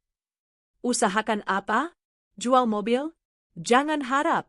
Aku nggak mau naik taksi online. Ancam Bella. Bukan mobil. Aku masih punya simpanan, ucap Raka dengan suara rendah, matanya berkilat licik. Ada beberapa aset saham dan obligasi atas namaku yang belum sempat kucairkan sebelum aku pergi. Nilainya lumayan, sekitar 5 miliar. 5 miliar. Mata Bella membelalak. Kenapa nggak bilang dari kemarin? Cepat cairkan. Masalahnya tidak segampang itu, Bel. Itu aset digital di akun sekuritas perusahaan. Butuh verifikasi biometrik, sidik jari dan pemindaian wajah. Ya terus? Kamu kan masih punya jari dan wajah. Tapi statusku sudah mati, bodoh. Kalau aku login, sistem bisa mendeteksi anomali. Coba saja dulu. Siapa tahu sistemnya nggak secanggih itu. Ayolah, Mas. Demi Arka. Demi kita. Bella mulai merengek, memeluk lengan Raka. Raka menelan ludah. Desakan kebutuhan dan rengekan istri mudanya mengalahkan logika dan kehati-hatiannya. Dia berjalan menuju ruang kerjanya, membuka laptop yang sudah dia enkripsi. Jantungnya berdegup kencang saat dia mengetikkan alamat web portal sekuritas internal Aditama Group. Di seberang kota, di lantai 45 gedung Aditama Tower. Aku sedang memimpin rapat evaluasi kuartal ketika ponsel pribadiku bergetar di atas meja. Sebuah notifikasi merah menyala di layar. Peringatan keamanan, akses akun eksekutif, ID, Raka Svergia. Lokasi, IP tidak dikenal. Ode, biometrik. Senyum tipis, hampir tak terlihat, tersungging di bibirku. Aku mengangkat tangan, menghentikan presentasi manajer pemasaran. Tunggu sebentar. Ucapku tenang. Lanjutkan diskusinya, saya ada urusan mendesak sebentar. Aku memutar kursi menghadap jendela, membelakangi peserta rapat. Dengan jari-jari lentik yang sudah kutata rapi, aku membuka aplikasi keamanan admin di ponselku. Di sana, di layar kecil itu, aku melihatnya. Upaya login dari Raka. Dia menggunakan sidik jarinya. Sistem keamanan standar perusahaan tentu saja akan langsung memblokir akses ini karena status pemilik akun adalah Decaset, meninggal. Tapi aku sudah mengantisipasi momen ini sejak bulan lalu. Aku telah menanamkan backdoor khusus, sebuah protokol hantu yang kusebut Project Lazarus. Protokol ini dirancang untuk membiarkan Raka masuk, seolah-olah sistemnya error atau belum diperbarui status kematiannya. Kau pikir kau pintar, Mas? Gumamku pelan. Silakan masuk. Aku bukakan pintunya lebar-lebar. Aku menekan tombol override di aplikasiku. Di rumah Raka, layar laptop yang tadinya berputar-putar loading tiba-tiba berubah hijau. Tulisan, login berhasil, muncul. Raka berteriak girang, meninju udara. Berhasil, Bel. Berhasil. Bella berlari masuk. Serius? Bisa diambil uangnya? Bisa. Sistem bodoh itu belum update statusku. Lihat ini, saldo saham 5,2 miliar masih utuh. Raka tertawa lepas, beban di pundaknya seolah terangkat. Dia merasa jenius. Dia merasa telah mengalahkan Lara sekali lagi. Dengan tangan gemetar karena antusias, Raka segera melakukan instruksi jual semua saham. Lalu, dia melakukan transfer dana ke rekening pribadi, Randy, yang dia buat dengan KTP palsu. Di layar, proses transfer berjalan mulus. 10%, 50%, 100%. Transfer sukses. Kita kaya lagi, sayang. Raka memeluk Bella, memutar tubuh wanita itu. Siap-siap. Hari ini kita belanja. Kamu mau tas baru? Perhiasan? Kita beli semuanya untuk menghibur diri. Aku mau kalung berlian yang di Plaza Indonesia itu, Mas. Yang waktu itu aku taksir. Beres, ayo ganti baju. Kita rayakan kemenangan ini. Mereka tidak tahu bahwa di layar ponselku, notifikasi lain muncul. Dana dialihkan ke rekening bayangan 007, Honeypot. Status, dibekukan. Uang itu memang keluar dari akun sekuritas, tapi tidak pernah sampai ke rekening Randy. Uang itu masuk ke rekening penampungan yang sudah kusiapkan, yang tampilannya di aplikasi mobile banking Raka telah dimanipulasi oleh tim IT bayaranku. Di ponsel Raka, saldo rekening Randy terlihat bertambah 5 miliar. Tapi itu hanya angka digital kosong. Fana. Siang harinya, Raka dan Bella berjalan dengan angkuh masuk ke butik perhiasan Tiffany Yoko di Plaza Indonesia. Mereka berpakaian sangat necis, mencoba menutupi kepanikan yang menghantui mereka beberapa hari terakhir dengan topeng kemewahan. Pelayan toko menyambut mereka dengan ramah, meski sedikit curiga melihat Raka yang terus-menerus memakai kacamata hitam di dalam ruangan. Saya mau lihat koleksi kalung berlian terbaru, kata Bella dengan nada tinggi, menunjuk etalase kaca. Tentu, Nyonya. Ini koleksi Victoria, sangat cocok untuk Anda. Bella mencoba sebuah kalung berlian putih yang berkilauan indah di leher jenjangnya. Bagus banget, Mas. Harganya 800 juta. Ambil ya. Raka, yang merasa di atas angin dengan saldo 5 miliarnya, mengangguk santai. Ambil saja. Tambah gelang yang itu juga sekalian. Biar pas satu set. Total belanjaan mereka mencapai 1,2 miliar rupiah. Pembayaran dengan debit ya, Mbak, kata Raka, mengeluarkan kartu platinum, Randy-nya dengan gaya flamboyan.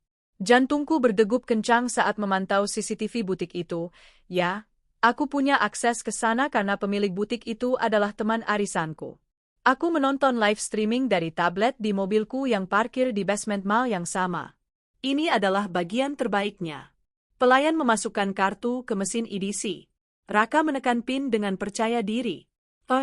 Mesin itu berbunyi bip panjang. Kertas struk tidak keluar. Maaf, Pak. Kartunya declined, ucap pelayan itu sopan. Mungkin salah PIN. Wajah Raka sedikit berubah, tapi dia masih tenang. Masa? Coba lagi. Mungkin jaringannya. Pelayan mencoba lagi. Bip. Declined. Do not honor. Ditolak lagi, Pak.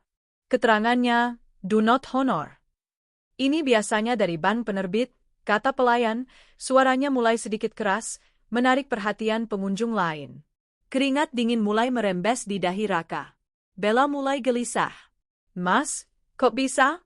Katanya saldonya ada. Ada kok. Tadi aku lihat ada 5 miliar, bisik Raka panik.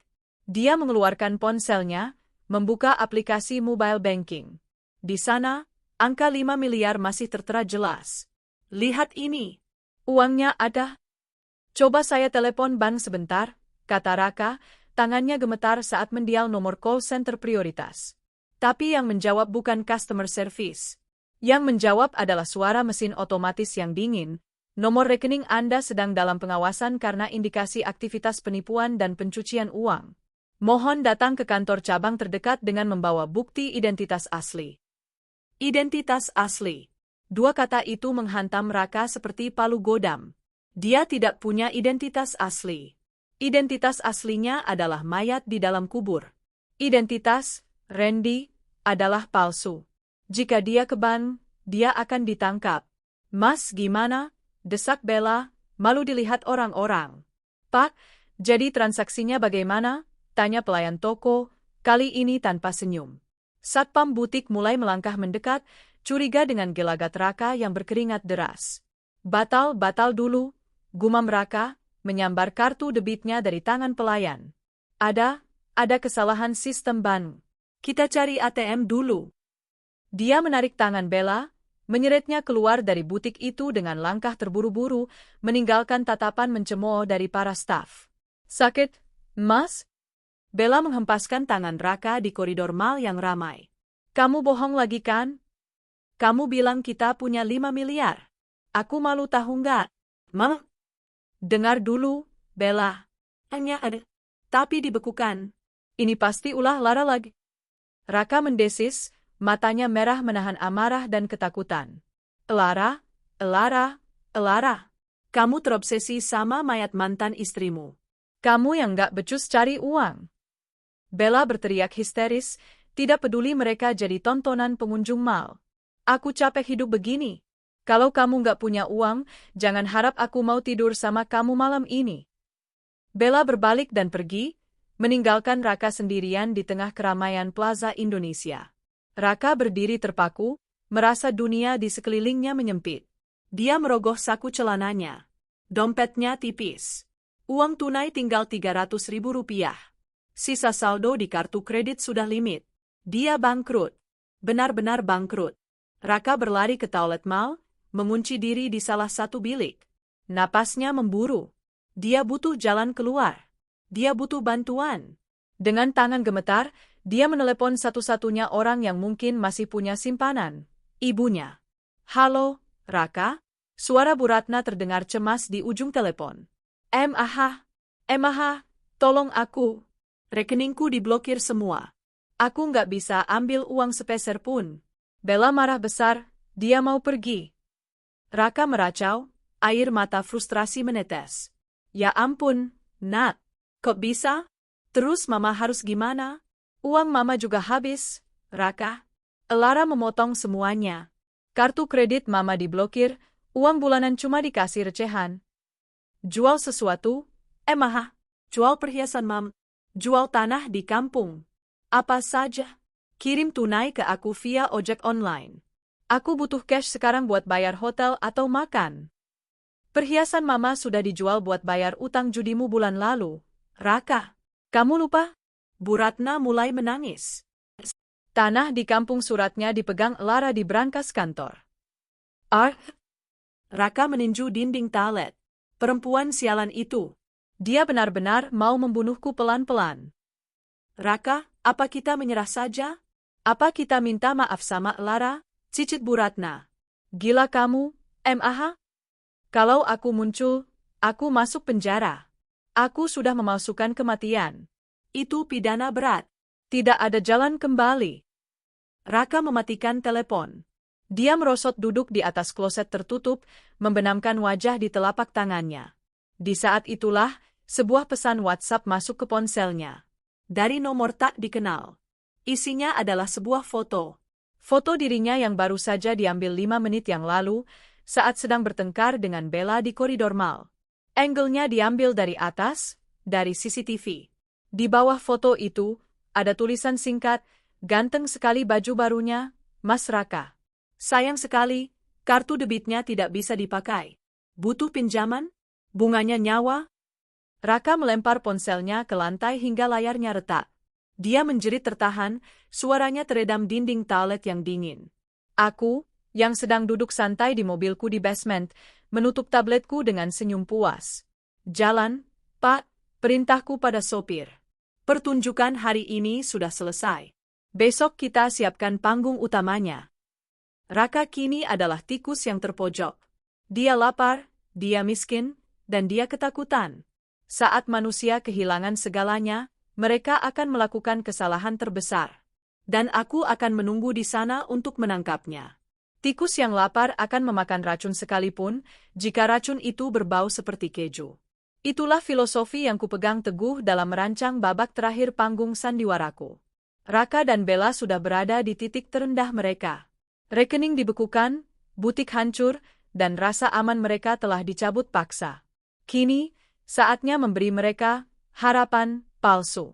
Aku sibuk mondar-mandir di Grand Ballroom Hotel Mulia, memantau persiapan akhir untuk acara malam ini. Backdrop raksasa bertuliskan, Malam Amal Mengenang Raka Aditya. Peluncuran Yayasan Aditya Foundation berdiri megah di panggung utama. Ribuan bunga mawar putih, bunga kematian, menghiasi setiap sudut. Bu Lara, undangan VIP untuk Bapak Randy dan Nyonya sudah dikonfirmasi diterima oleh kurir, lapor asisten pribadiku, Dinda, yang juga tahu sebagian rencanaku. Bagus. Pastikan meja mereka ada di sektion A, sudut kiri depan. Dekat dengan akses panggung, tapi cukup tersembunyi dari sorotan utama di awal acara. Aku ingin mereka merasa aman dulu, perintahku sambil memperbaiki letak vas bunga. Baik, Bu. Tapi, apakah Ibu yakin mereka akan datang? Risikonya besar bagi mereka. Aku tersenyum miring, merapikan blazer merah menyalaku. Orang yang tenggelam akan meraih jerami sekalipun, Dinda. Undangan itu bukan sekadar undangan makan malam. Di dalamnya terselip umpan yang tidak bisa mereka tolak. Di kontrakan sempit di pinggiran Bekasi. Ya, Raka dan Bella terpaksa pindah dari rumah mewah mereka semalam, takut akan ancaman yang terus berdatangan. Mereka menyewa rumah petak kotor dengan sisa uang tunai Raka yang tinggal sejutaan. Bella terus menangis, sementara Arka rewel karena kepanasan tanpa AC. Ini gila. Aku nggak bisa hidup begini, Mas. Nyamuknya banyak, jerit Bella, menepuk lengannya. Raka duduk di lantai, menatap kosong ke dinding yang catnya mengelupas. Dia merasa hancur. Harga dirinya sebagai laki-laki, sebagai pengusaha sukses, walau hasil mencuri, sudah lenyap. Tiba-tiba, suara motor berhenti di depan kontrakan. Ada surat diselipkan di bawah pintu. Raka merangkak mengambilnya. Amplop tebal berwarna hitam dengan tinta emas. Sangat mewah, kontras dengan lantai semen yang kotor. Dia membukanya dengan tangan gemetar. Undangan eksklusif Private Investment Gala Dinner Host, RX, investor asing. Di dalam amplop itu, ada sepucuk surat tambahan yang diketik rapi. Kepada Bapak Randy A. Ibu Bella, kami mendengar tentang potensi bisnis, Bella Moda, yang luar biasa namun sedang mengalami masalah likuiditas. Klien kami, seorang angel investor dari Singapura yang ingin tetap anonim, sangat tertarik untuk menyuntikkan dana segar sebesar 10 miliar rupiah untuk kemitraan eksklusif. Beliau ingin bertemu Anda berdua malam ini di Hotel Mulia. Silakan datang. Kerahasiaan identitas Anda dijamin aman. Kami menghargai privasi mitra kami. PS, jangan lewatkan kesempatan sekali seumur hidup ini. Mata Raka membelalak. 10 miliar. Angka itu menari-nari di kepalanya. Itu cukup untuk kabur ke luar negeri, memulai hidup baru yang layak, jauh dari teror Lara. Bella lihat ini, bisik Raka serak. Bella merebut surat itu. Matanya yang sembab langsung berbinar. 10 miliar? Mas, ini jawaban doa kita. Investor Singapura. Mereka pasti nggak tahu soal skandal kita di sini. Tapi, acaranya di Hotel Mulia, Bel. Itu tempat umum. Banyak orang. Bagaimana kalau ada yang mengenaliku? Raka ragu, traumanya masih membekas. Kan suratnya bilang, kerahasiaan dijamin. Lagi pula kita bisa menyamar, Mas. Pakai masker, pakai kacamata hitam, pakai topi fedora. Ini pesta orang kaya, banyak yang aneh-aneh gayanya, desak Bella penuh semangat. Dia sudah membayangkan tidur di hotel berbintang malam ini, bukan di tikar kotor ini. Tapi, ini mencurigakan. Kenapa tiba-tiba? Kamu tuh kebanyakan mikir. Kita udah nggak punya pilihan. Besok susu Arka habis. Kita mau makan apa? Batu? Bella mulai histeris lagi. Pokoknya kita datang. Titik. Aku masih punya satu gaun bagus yang belum kejual. Kamu pakai jas lamamu yang masih ada di koper. Raka menatap istri dan anaknya. Keinginan untuk menyelamatkan mereka, dan keserakahan untuk mendapatkan uang mudah, akhirnya menumpulkan insting bahayanya. Baik, kita berangkat. Tapi kalau ada yang aneh sedikit saja, kita langsung lari. Malam itu, hotel mulia bermandikan cahaya kemewahan. Mobil-mobil mewah antre di lobi. Tamu-tamu undangan, para sosialita, pejabat, dan kolega bisnisku mulai berdatangan dengan busana terbaik mereka. Aku berdiri di balkon lantai 2, menatap ke bawah seperti ratu yang mengawasi kerajaannya. Aku mengenakan gaun sutra merah darah, blood red, dengan potongan punggung terbuka yang elegan namun tegas. Tidak ada warna hitam atau putih malam ini. Malam ini adalah tentang kemenangan, bukan duka. Target terlihat, Bu. Suara Pak Dharma terdengar di ERP-ceku. Taksi Bluebird baru saja menurunkan penumpang di lobi samping. Pria bertopi fedora dan wanita bergaun sekuin emas. Mereka masuk lewat pintu samping sesuai instruksi di undangan. Arahkan mereka ke meja 13. Pastikan pelayan terus mengisi gelas wine mereka agar mereka rileks, perintahku. Aku melihat dari kejauhan. Raka terlihat konyol dengan topi fedora yang ditarik rendah, kacamata hitam besar, dan masker medis hitam. Dia berjalan membungkuk, berusaha menyusutkan tubuhnya. Bella, sebaliknya, berjalan dengan dagu terangkat, berusaha terlihat seperti dia pantas berada di sana, meski gaunnya terlihat sedikit kusut.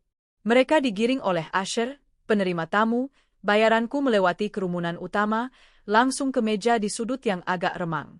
Silakan, Tuan dan Nyonya.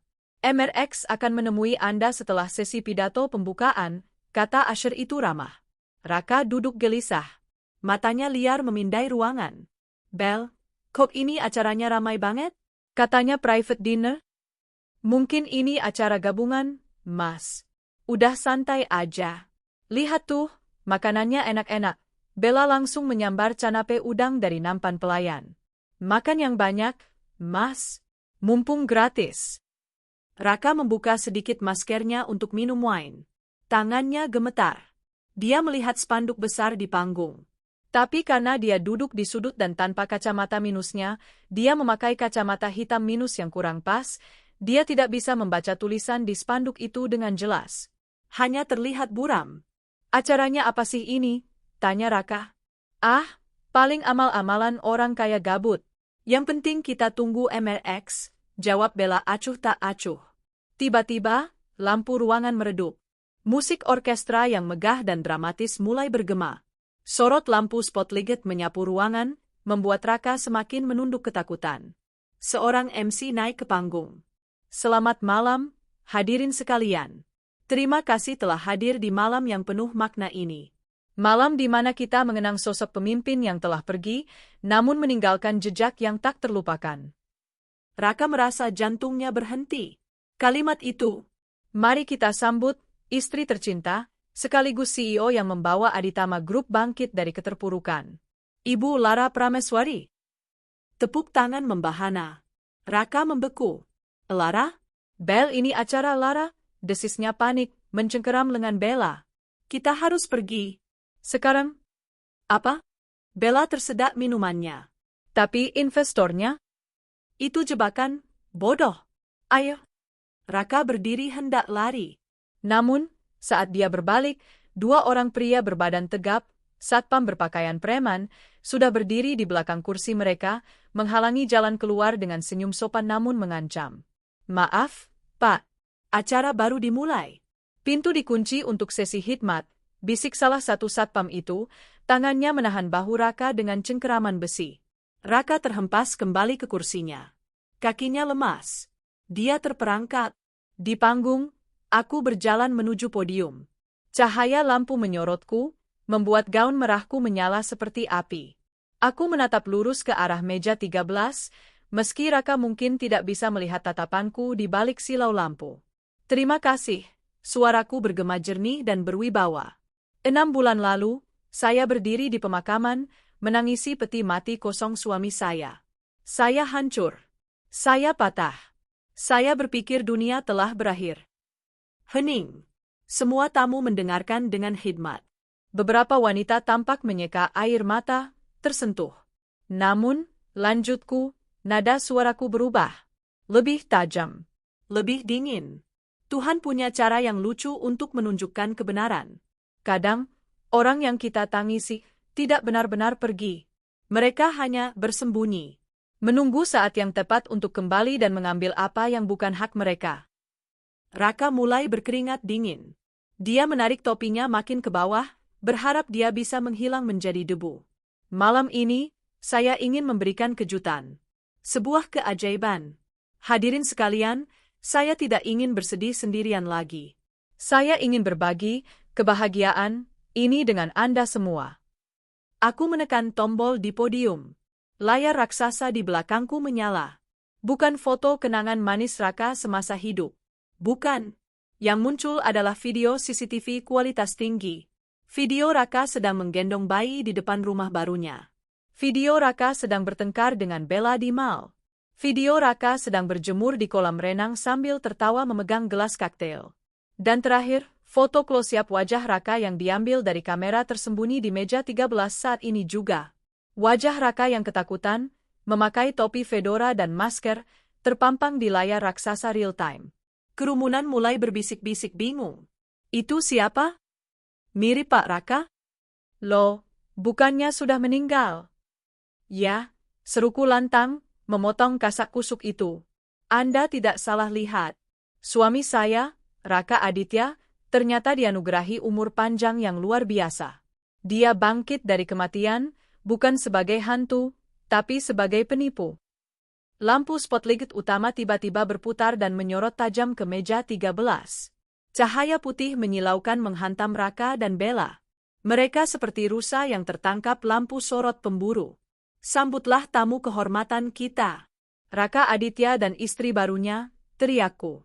Satpam di belakang Raka dengan sigap menarik paksa topi dan kacamata hitam Raka. Maskernya ditarik lepas. Wajah Raka terpampang jelas. Pucat pasi, berkeringat, mata terbelalak ngeri. Itu Pak Raka, teriak seorang kolega bisnis di meja depan. Dia masih hidup? Gila. Benar-benar hidup. Flash kamera wartawan yang sudah kuundang khusus untuk momen ini meledak seperti kembang api. Jepret, jepret, jepret. Kilatan cahaya itu membutakan mata, menghancurkan sisa-sisa pertahanan Raka. Bella menjerit histeris, menutupi wajahnya dengan tas tangan. Jangan foto! Jangan foto! Aku bukan pelakor. Aku korban, teriaknya kacau, mencoba menyelamatkan diri sendiri. Raka hanya bisa duduk mematung. Lututnya gemetar hebat hingga kursinya berbunyi beradu dengan lantai. Dia menatapku di panggung. Tatapan memohon ampun. Tatapan anjing yang dipukuli. Aku tidak bergeming. Aku menatapnya dengan dagu terangkat, senyum kemenangan terukir di bibirku. Mas Raka, sapaku lewat mikrofon, suaraku lembut namun mematikan. Selamat datang kembali di dunia nyata. Bagaimana liburannya di neraka ciptaanmu sendiri? Raka mencoba berdiri, mencoba bicara, tapi suaranya hilang. Jangan panggil namaku dengan mulut kotormu itu, potongku tajam.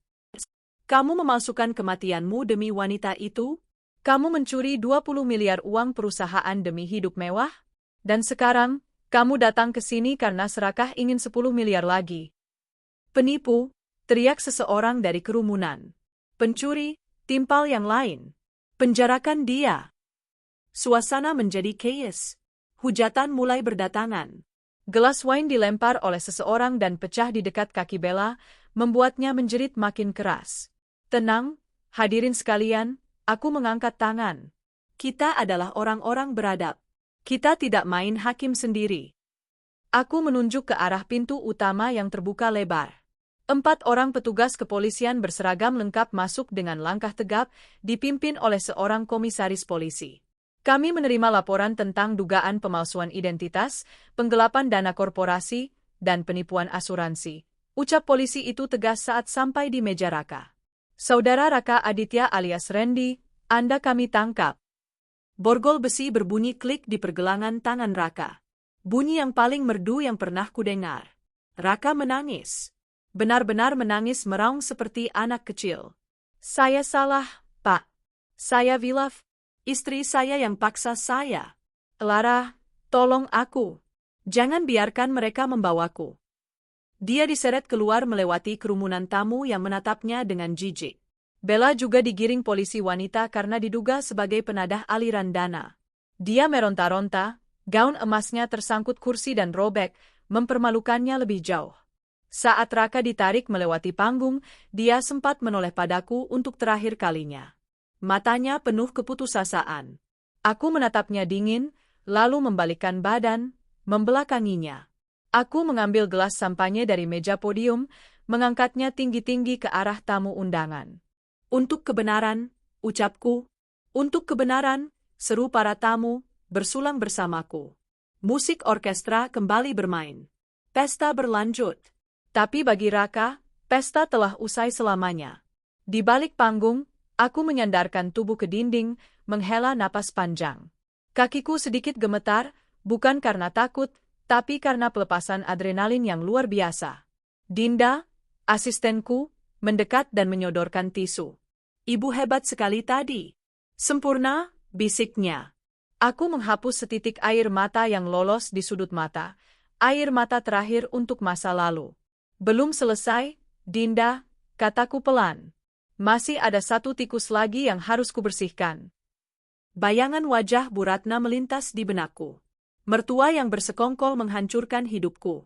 Dia tidak ada di sini malam ini karena sakit. Tapi besok pagi, dia akan menerima obat yang sangat pahit dariku. Pagi itu, langit Jakarta tampak kelabu, seolah turut berduka atau mungkin mentertawakan nasib mereka yang jatuh dari ketinggian. Namun bagiku, mendung ini terasa cerah. Di ruang kerjaku yang luas, aku duduk menyilangkan kaki, menyesap espresso ganda sambil menatap layar televisi besar yang tertanam di dinding. Breaking news, skandal Aditama Group. Mantan CEO yang bangkit dari kubur, ditangkap dalam pesta mewah. Wajah Raka yang diseret polisi dengan riasan mata Bella yang luntur karena air mata menjadi tontonan jutaan rakyat Indonesia. Judul berita di media daring lebih sadis lagi. Suami palsukan kematian demi pelakor, istri sah balas dendam dengan elegan di pesta gala. Netizen berpesta pora di kolom komentar. Hujatan, meme, dan caci maki mengalir deras seperti air bah yang menenggelamkan sisa-sisa martabat keluarga Aditya.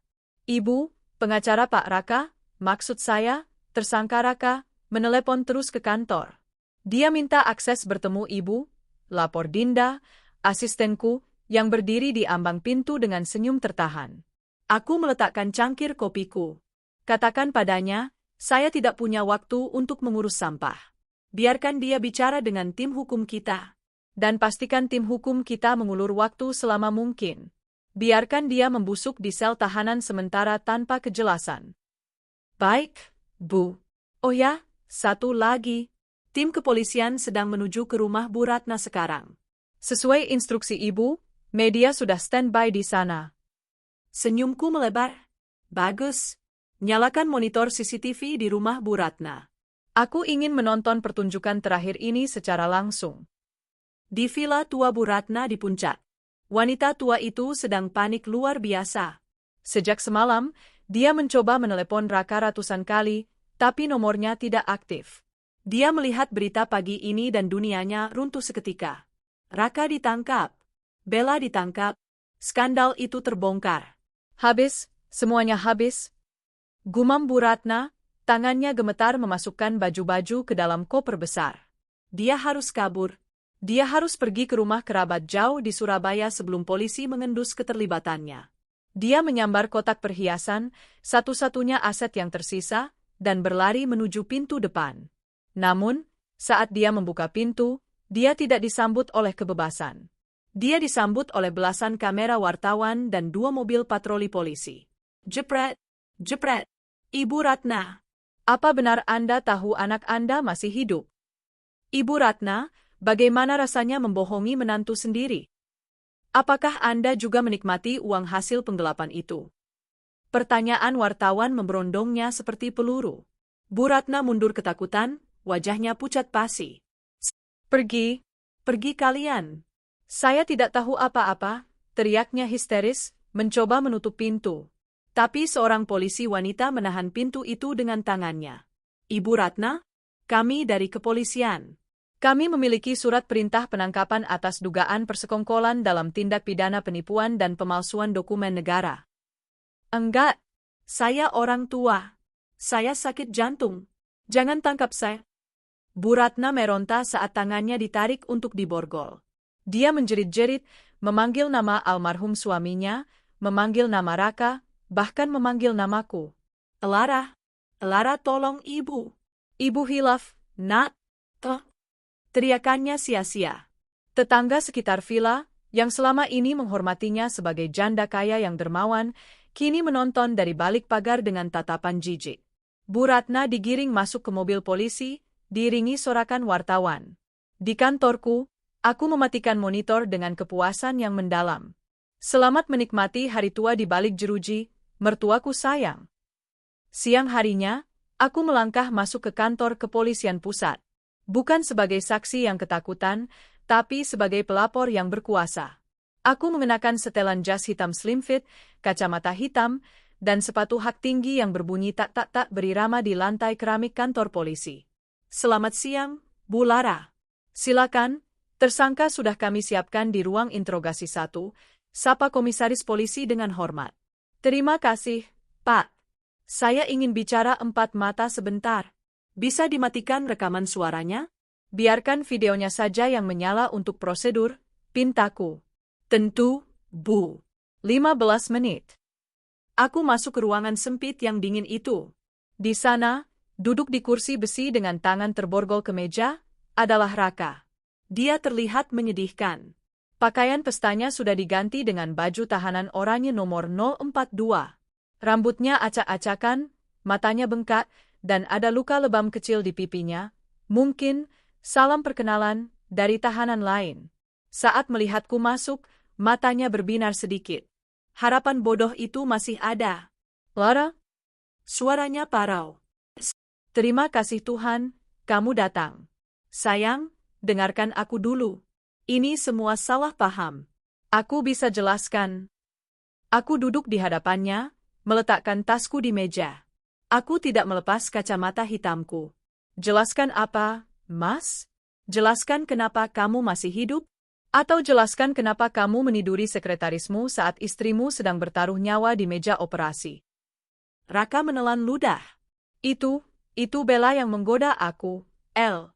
Aku laki-laki biasa, aku lemah. Dia menjebak aku dengan kehamilannya. Aku terpaksa memalsukan kematian karena aku panik. Aku takut kehilangan kamu kalau kamu tahu aku selingkuh. Aku tertawa. Tawa yang kering dan hambar. Wow, narasi yang bagus. Kamu memalsukan kematian karena takut kehilangan aku?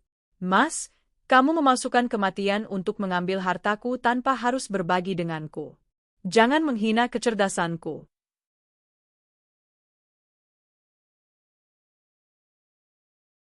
El, tolong cabut laporannya. Raka mulai menangis lagi, kali ini mencoba meraih tanganku, tapi rantai borgolnya menahannya. Kasihan Vano, El. Dia butuh papanya. Kamu nggak mau kan Vano tumbuh dengan ayah di penjara? Demi Vano, El, lepaskan aku. Aku janji akan pergi jauh dan gak akan ganggu kamu lagi. Mendengar nama Vano disebut, emosiku meledak. Aku membuka kacamata hitamku, menatap matanya dengan tatapan membunuh. Jangan. Pernah. Sebut. Nama. Anakku. Lagi. Aku membungkuk mendekat, berbisik di telinganya. Kamu tahu apa yang paling menyakitkan, Mas? Bukan saat aku tahu kamu selingkuh. Bukan saat aku tahu kamu mencuri uangku. Tapi saat Vano melihatmu di depan rumah ibumu, menggendong bayi lain, dan kamu tertawa. Detik itu, kamu membunuh Vano secara mental. Kamu bukan ayahnya lagi. Kamu cuma donor sperma yang kebetulan punya nama di akta kelahirannya. Raka terdiam, wajahnya pias. Dan soal hartamu? Aku mengeluarkan sebuah dokumen dari tasku. Ini adalah daftar aset yang berhasil kami sita. Rumah di Emerald Garden? Disita ban karena ternyata kamu membelinya dengan agunan bodong. Mobil-mobil mewah? Ditarik Lea Singh. Uang di rekening Bella? Nol. Dia menghabiskannya untuk tas palsu dan judi online. Kamu tidak punya apa-apa, Mas. Bahkan pengacaramu baru saja mundur karena tahu kamu tidak bisa membayarnya. Mata Raka terbelalak. Apa? Pengacara mundur. Ya. Jadi sekarang kamu sendirian. Benar-benar sendirian. Tidak ada uang, tidak ada istri, tidak ada ibu. Oh ya, ibumu juga baru saja mendarat di sel sebelah. Kalian bisa reuni keluarga di jam makan siang penjara. Raka merosot di kursinya. Bahunya turun. Harapan terakhirnya padam. Dia menyadari bahwa Lara di hadapannya bukanlah istri penurut yang dulu ia kenal. Ini adalah monster yang ia ciptakan sendiri. Kenapa kamu sekejam ini, El? Bisiknya putus asa. Karena kamu mengajarkanku bahwa menjadi baik itu ada batasnya, Mas. Dan kamu sudah melewati batas itu ribuan kilometer jauhnya. Aku berdiri, merapikan jasku. Nikmati 12 tahunmu di sini. Anggap saja ini, dinas luar kota, yang panjang. Jangan khawatirkan Vano. Dia akan tumbuh menjadi laki-laki hebat karena dia tidak akan pernah melihat contoh buruk darimu lagi. Aku berbalik dan berjalan menuju pintu. Lara. Raka berteriak histeris, membenturkan borgolnya ke meja. Jangan tinggalkan aku. Aku mati di sini, Lara. Aku menutup pintu besi yang berat itu di belakangku, memutus suara teriakan Raka. Hening. Di lorong, aku berpapasan dengan polisi yang sedang menggiring Bella. Wanita itu terlihat berantakan. Make-upnya luntur, rambutnya kusut. Dia terus meronta dan memaki-maki polisi. Saat melihatku, dia berhenti. Matanya menyalang penuh kebencian. Puas kamu? Puas? Teriak Bella. Kamu pikir kamu menang? Kamu cuma janda kesepian yang pendendam. Raka itu mencintaiku. Dia cuma takut sama uangmu. Aku menatapnya dari ujung kaki ke ujung kepala dengan tatapan merendahkan. Bella, kamu masih belum sadar juga? Raka tidak mencintaimu. Raka mencintai dirinya sendiri. Kamu cuma alat baginya untuk lari dari tanggung jawab. Dan sekarang, saat alat itu rusak dan tidak berguna, dia akan membuangmu. Tunggu saja saat persidangan, dia akan menyalahkanmu atas semua ide pemalsuan kematian itu. Wajah Bella berubah ragu. Kata-kataku menancap tepat di ketakutan terbesarnya. Oh, dan satu lagi, tambahku sambil tersenyum manis. Investor Singapura itu sopir pribadiku yang menyamar di telepon. Kamu menjual butikmu, harga dirimu, dan kebebasanmu demi 10 miliar hayalan. Bodoh sekali. Bella menjerit, mencoba menyerangku, tapi polisi dengan sigap menahannya dan menyeretnya pergi. Jeritannya menggema di lorong kantor polisi, menjadi musik latar bagi langkah kakiku yang mantap menuju pintu keluar. Di luar, matahari mulai bersinar menembus awan mendung. Cahayanya hangat menerpa wajahku. Aku menarik napas panjang, menghirup udara kebebasan yang sesungguhnya. Bebas dari kebohongan, bebas dari manipulasi, dan bebas dari masa lalu yang membusuk. Aku mengeluarkan ponselku, memblokir nomor Raka, nomor Bu Ratna, dan semua kontak yang berhubungan dengan mereka. Delete. Blok. Selesai. Mobil jemputanku sudah menunggu. Aku masuk ke dalamnya, siap kembali ke kantor, kembali menjadi CEO, kembali menjadi ibu bagi Vano. Balas dendamku sudah tuntas. Dan rasanya jauh lebih manis daripada yang pernah kubayangkan. Proses hukum berjalan. Aku menyewa pengacara terbaik untuk memastikan hukuman maksimal. Bukan untuk balas dendam semata, tapi untuk keadilan bagi Vano dan perusahaan. Di persidangan, Bu Ratna menangis, memohon ampun padaku di depan hakim.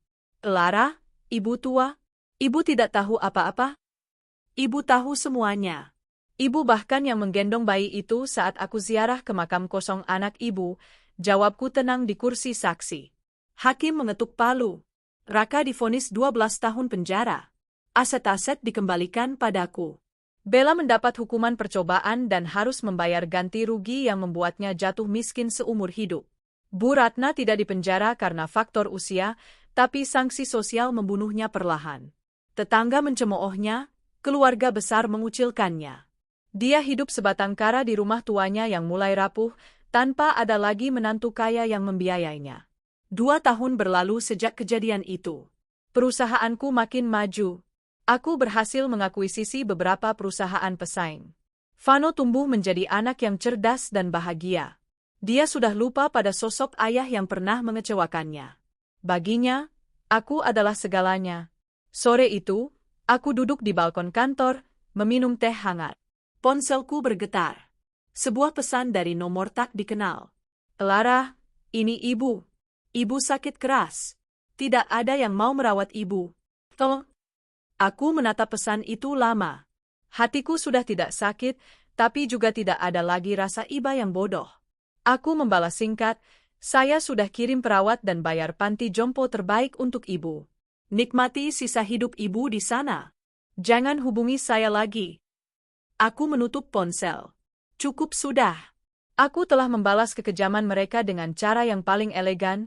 Aku sukses, aku bahagia, dan aku tidak membiarkan kebencian menggerogoti jiwaku. Aku hanya menempatkan sampah pada tempatnya. Aku berdiri, menatap langit senja yang indah. Badai sudah berlalu. Kini, saatnya aku hidup untuk diriku sendiri dan putraku.